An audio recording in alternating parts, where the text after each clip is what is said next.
Hey everybody, welcome back to my channel. It's time for another video.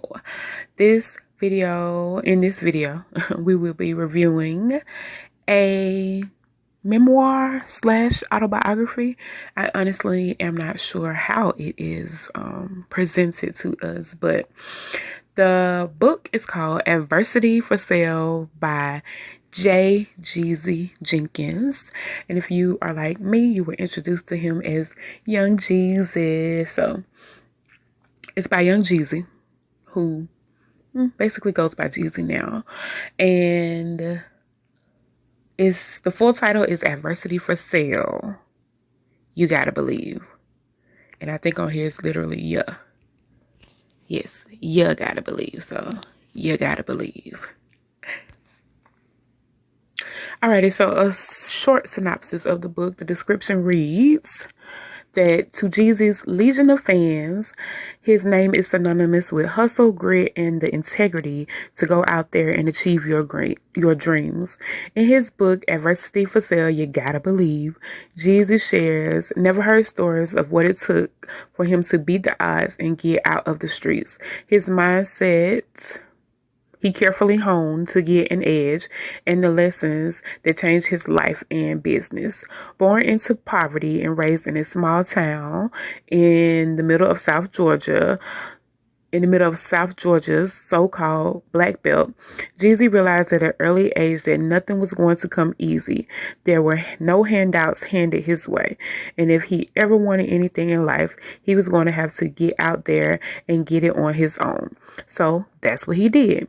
Now, for the first time, Jeezy retracts his steps, going back to day one, to share how he turned nothing into something, stayed solid, survived the trap, and triumphed over adversity to become the successful artist, father, husband, and entrepreneur and philanthropist that he is today.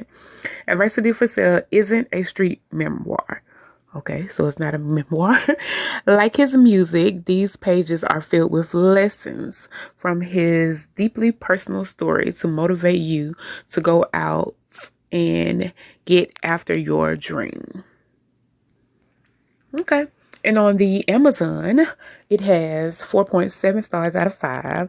On Goodreads, it has 4.1. So sounds like the book overall gets a passing grade from the general public. But for me, it's definitely still a passing grade, but it was an interesting book. But I don't know why it seemed short. It was a very quick read, but it seemed like really short. What did I learn? I learned that Jeezy was stealing at a young age. He started stealing early and kept stealing. Okay. He stole from people he knew, people he didn't know. He was stealing. Okay. If it was something to be stole, he was stealing it. We learned that Jeezy's dad, who I think is named after, was in the military, and the discipline that you would expect from a kid that has the parent in the military was not there. Where were his parents? Where were the adults? That was what I asked kind of early on. Like, where were the adults? What I know about the military is that your kid doing something wild could have consequences for you if you are in certain positions. And Jesus was doing stuff that could have had consequences for him. So he told a story about how he was stealing clothes from from the military base, and nobody seemed to notice. And he talked about how you start small. He started with maybe like a single item, a yo-yo or something like that, and then of course he just gradually added more and more to his score. And so at the end, or towards the end, he was making big with his stealing and stuff. So I do question, like, where were the adults? maybe is a millennial who has like a Gen Z, close to alpha child, whatever he is. Maybe we're more of a helicopter type parents. And, everybody always talk about how back in the day, you could ride your bike to, Timbuktu, and as long as you was home by the street lights, nobody cared, that type of thing. So maybe that's the vibe of Jeezy's childhood. But I know kids can also be slick, but how does your child wear new clothes to school every day and you don't notice? They get voted best dressed and you like, from them secondhand clothes that we got from the Goodwill, you got best dressed? You must be creatively hooking them up. But yeah, even if kids, I know I hear girls a lot. They change at school or change on the way, change on the bus, whatever it is. But who washing these clothes? Who washing them? And I know kids, even if they wash them, are they washing them, drying them, and folding them, and you just don't see? I don't know, but I did learn that he started stealing at a young age. And I know that I don't know, but I think that sometimes we do have like a little fascination with stealing, or kids, they start stealing because they get a no. Like their parent might tell them no. I want this out the store. The answer is no. So they steal it. You know what I'm saying? And it's not about stealing to steal. It's about stealing to get what I want. So, yeah, I also learned that Jeezy is world traveled, or was world traveled from a early age. And some of that, well, most of it, all of it, comes from his father being in the military. His father being in the military meant that he was able to see other countries, see other parts of the of the United States than Georgia, where he was from. He got to move around, interact with different people, and that kind of, to me, might explain the Jeezy that we have today. Not the Jeezy that we were first introduced to, but definitely maybe the Jeezy that we have today. He knows how to, interact with different crowds. He was, used to different people. And so I always say, for me, coming from a very black city, most of my interactions are with black people, or were with black people as a kid. So, black teachers, black principals, black doctors, and it wasn't quote unquote a big deal because that's all I knew. It's a very black city. And it's not like you don't see white people. It's not like you don't maybe even interact with white people outside of like it's not like you don't interact with white people on like a personal basis. You know what I'm saying? They might come to your cookout. You might go to their cookout. You know what I'm saying? But there is a level of it when you grow up in a very black city. I think people that grow up in more diverse cities, or where they are the minority, they have a higher tolerance for some things. I think that's really it, in my example, at least. They have a higher tolerance for things that I'm like, I wish, I wish, I wish, I wish you would. But they give like that pass. So, that's the way they do it. That's the way it's done. Don't pay no attention to it. Oh no, not today. Not on these streets. Anyway, that wasn't a trip down my own personal rants or whatever. But back to the book. So what else did I learn from the book? Now I may have missed it.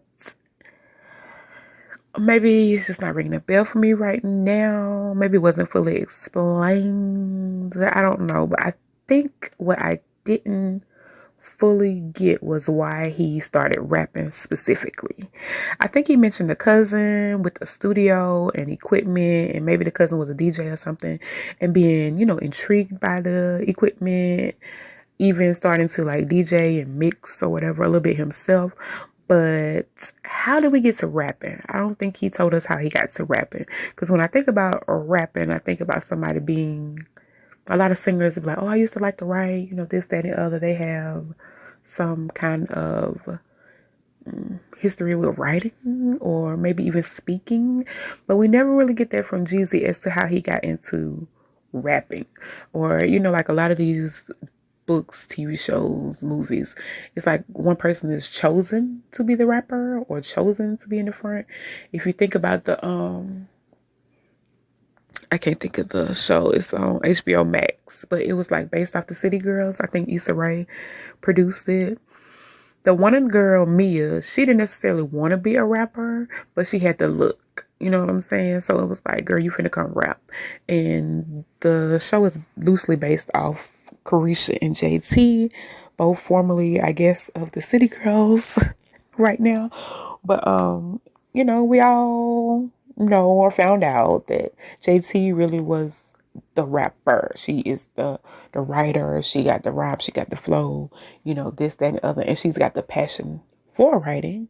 I mean for rapping. Whereas Carisha is kind of the face. You see what I'm saying? She's the one who's gonna get us in the room. And then I'm gonna, flex with the skill, you know what I'm saying? So I'm gonna keep us in the room, that type of thing, or at least keep us in the room longer. Based off what we learned from Jeezy and what he taught us about, his cousin and equipment, he could have been a producer or like a record label exec, A&R, something like that, an intern. He could have gone into maybe radio or become a DJ himself, but we got a rapper, a great rapper, a good rapper. I'm not mad that he chose to be a rapper, but I'm just not 100% sure if he told us why he chose rapping in the book. And I may have missed it. And if I did, that's on me. But as I'm recalling the book right now, I really don't remember him elaborating on how we got to him being a rapper. And if it's in the book, then, like I said, that's on me. My bad. But overall, generally, the book was filled with, it was sprinkled with life lessons. He shows how little things that he learned in the past helped him in the future, this, that, and the other. He talked about actions and their consequences from a very young age.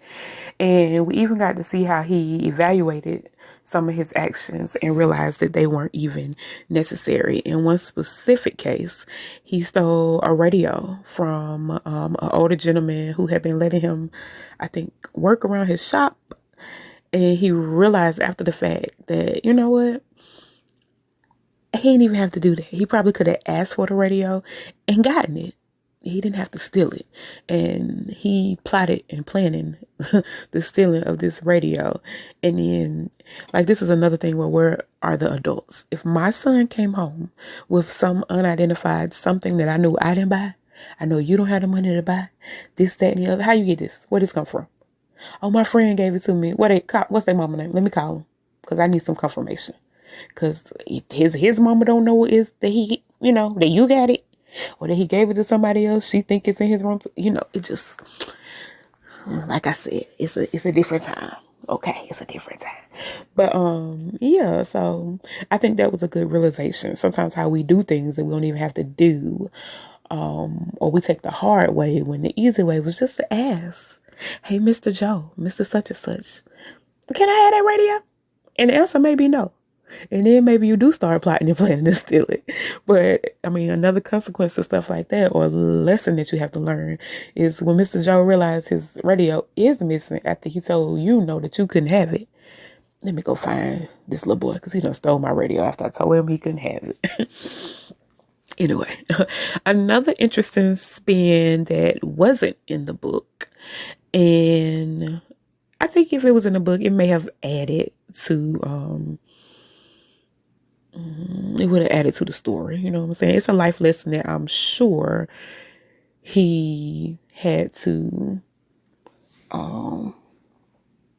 some kind of way go through, or an experience he had to go through because he is in the industry. But he didn't really talk about like the girls, the women, the groupies, and that type of thing. I don't even think he really talked about like the birds and the bees and how his family presented that to him. that's not necessarily important, but it would give you like a base of where you coming from. If your dad is telling you, hey, all these women, are they all trying to trap you? Maybe you'll be more likely to be aware, and maybe you will take that time, and you won't be 12, 13 out here doing things you don't need to be doing. You might wait a little longer. You might be a little more cautious. But since he is in the music industry, and the music industry is full of groupies and women with their own agendas, even like, strippers and things like that. Strippers, people that are like maybe in executive positions, like at the label or at the radio station, they can manipulate that if they want to, or if you let them. But he didn't talk about how he navigated that space. At one point, I think he did mention like how he was chubby, he lost weight, started doing things different, and then became popular, and suddenly found like a little more favor amongst women.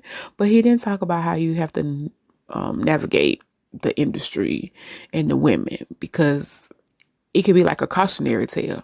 That's the life. That's the lesson. That hey, you choose the right woman, and it might be all good. You choose the wrong woman, and it might be all bad.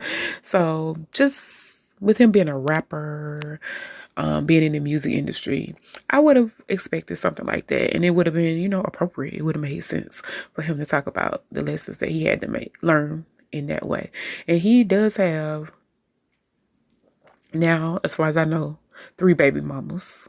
So, and at one point, I don't know 100% if he had I might be getting him mixed up with 50 Cent, but I think him and his oldest son had some tension. I think it's his only son.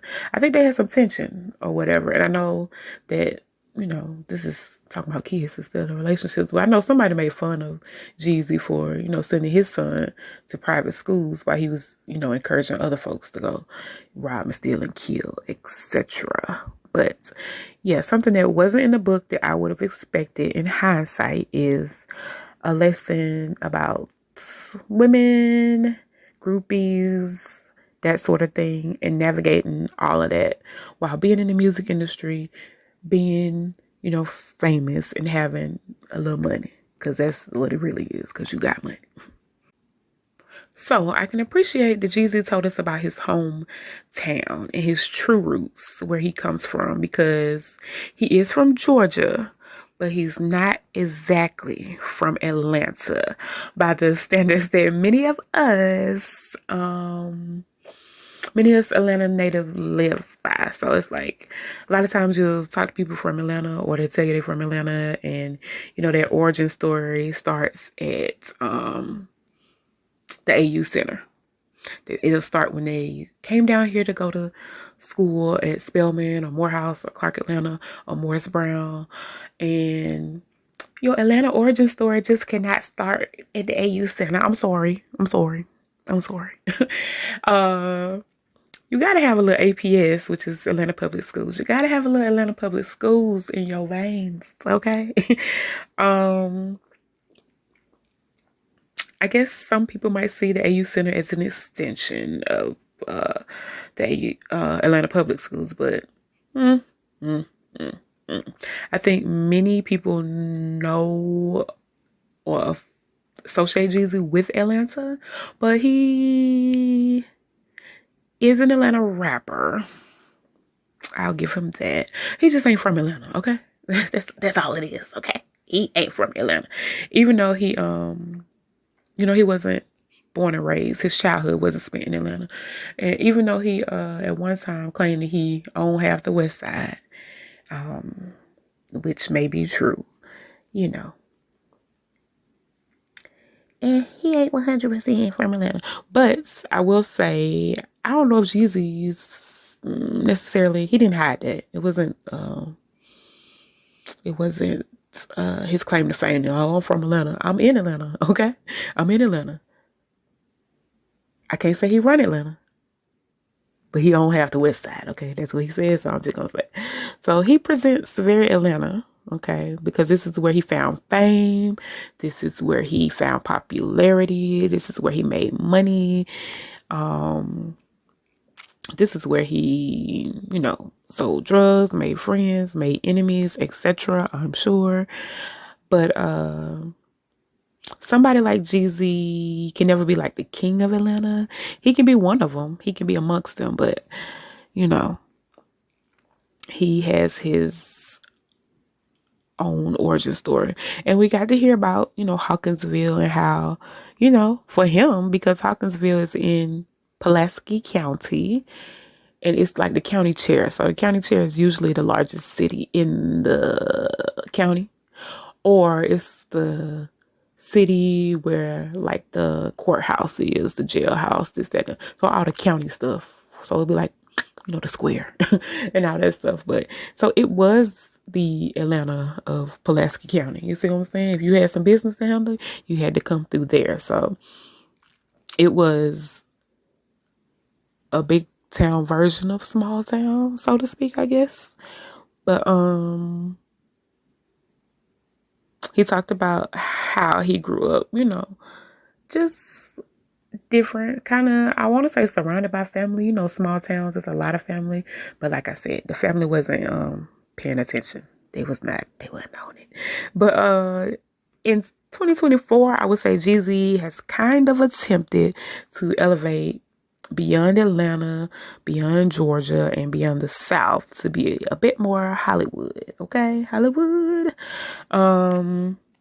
Mary and Jeannie Mai definitely is or was a step in that direction of, a little less Atlanta, trap, South, Southern, that type of thing. It was given that, especially with the, oh, we're traveling in Vietnam and we're eating this kind of food and that kind of food and speaking other languages and stuff. And I'm not saying that doing that makes you not Atlanta, but I feel like it was an attempt to be a little less, to be more appealing to others, to be more universally accepted is what he was going for. To kind of shake the rapper, hip hop, past drug dealer type of thing. You see what I'm saying? Maybe. Okay. And I'm sure that he did get exposed to a different audience that wasn't maybe totally aware of him before. It's very similar to like Jay-Z and whatever he's doing now. And since like Mary and Beyonce, I know in both cases, some of it was or is maturity too. You live, you learn, you make money, your circle changes. Those things happen always. But when you add a certain amount of money to it, it definitely happens. But truthfully, if he was doing the exact same things that he was doing when we were first introduced to him, that would be an issue too. You see what I'm saying? I would be kind of disappointed and judging that too. So, do what you got to do to get what you want to get. But as we see him doing this remix with JT, I don't know for sure, but it's kind of like him getting back to his roots. Okay, the lyrics tell us everything because he's still okay. And I don't know if somebody else had to remind him of that or he was just reminding us that he know or letting us know that he know. But, it's very interesting to say the least. It's very interesting. But yeah, some of it is maturity and that comes with age. It reminds me of Gucci Mane and his elevation after being released from jail and marrying Keisha. We visibly saw him level up. But Gucci Mane seems like he is still very much in touch with or close to his roots. And, like they say, Gucci, it might just be a clone. We don't know. But speaking of Gucci, speaking of Gucci Mane, Jeezy and Gucci did a verses together after having what I consider a hit song together and then having major beef. Now that part, They definitely had beef. I don't have all the details, even though some of them were explored in the book a little bit. But allegedly, if I understand correctly, allegedly, one of Jeezy's associates may have robbed and or killed one of Gucci Mane's associates. So as a result, they had beef. I'm not sure if there was retaliation from Gucci Mane's camp literally against somebody that affected Jeezy. I don't remember all that, but their verses was iconic to me. I only need one more verses in this world. I need Usher and Chris Brown. Okay? I know everybody's trying to say they on two different wavelengths, but they both started off young. I want to say childhood, They both started off as young teen, whatever. They both always on the radio. They're both always working. They both got long careers. So I don't see what the issue is with the matchup.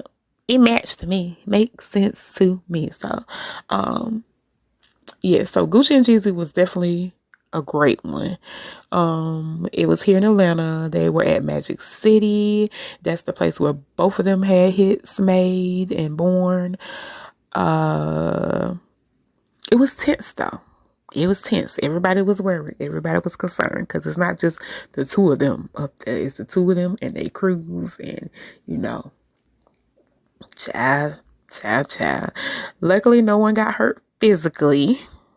And they did eventually give us a performance of their song Icy. And yeah, I feel like theirs was iconic. It showed, like we said, a little bit of maturity. They came together, did it. And I will say, I was rooting for Gucci in the moment. But that's only because Gucci has a black wife. You know what I'm saying? Once the verses started and the songs started coming on and stuff, I was like, Jeezy got this. You know what I'm saying? Jeezy got this. The memories and just everything that came with with Jeezy's lyrics and songs, it was, it elevated him a little bit over Gucci. But I still love them both, okay? I still love them both. And I think an advantage that Jeezy has in the rap game altogether is when I think about Jeezy, the first thing I think about is his voice. Do that make sense? I just think about his voice. His voice is iconic. Like if he would have put that in the book, like somebody told him that his voice was going, move people or reach the streets, and that's why he decided to be a rapper. They said I had the voice, like literally his voice, the sound of his voice, not nothing like what his voice had to say specifically. But if somebody was like, you got a voice, like you ever met somebody that's like, oh, they got a radio voice, or somebody that that they are a teacher, police officer, something like that, because they just speak with authority, authoritative voice. Jeezy got the voice, okay? I could be in a room full of people. He could be incognito. And if he's talking, I'm going to know it's him. There's no hiding it, okay? Jeezy got the voice. Jeezy's voice is it, okay? That's what in my opinion.